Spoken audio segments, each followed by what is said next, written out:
bonjour à vous, comment allez-vous bien ce matin? J'aimerais vous parler d'un dernier élément pour ce mois consacré au couple, sur quelque chose qui est une des raisons majeures les plus fréquentes pour lesquelles les couples me consultent. Je veux parler de la communication. Effectivement, la plupart, pour pas dire tous, viennent en me disant qu'ils ont une mauvaise communication, qu'ils n'arrivent pas à communiquer, qu'ils n'ont pas de communication. Bref, tout tourne autour de cette fameuse communication. Et effectivement, on a l'impression qu'ils n'ont pas les bons outils. Et je suis tellement d'accord avec ça.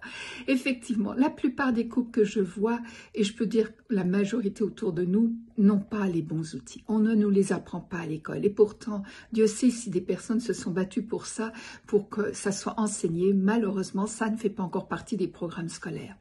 Et donc, la plupart du temps, il y a vraiment des mésententes, des malentendus, parce qu'il y a une mauvaise communication.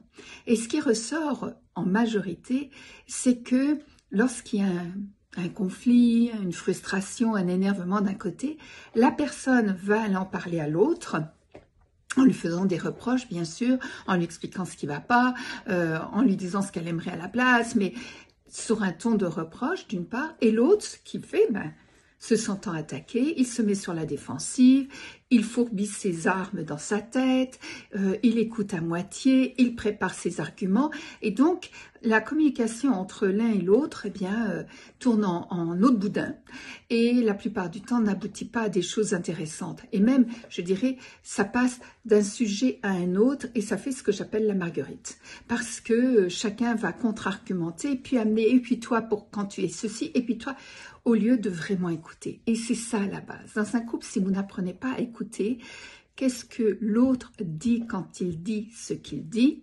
Qu'est-ce qu'il y a au-delà des mots? Qu'est-ce qu'il y a en haut? Il y a le haut de l'iceberg, mais qu'est-ce qu'il y a en dessous? Effectivement, vous ne pouvez pas avoir une bonne communication.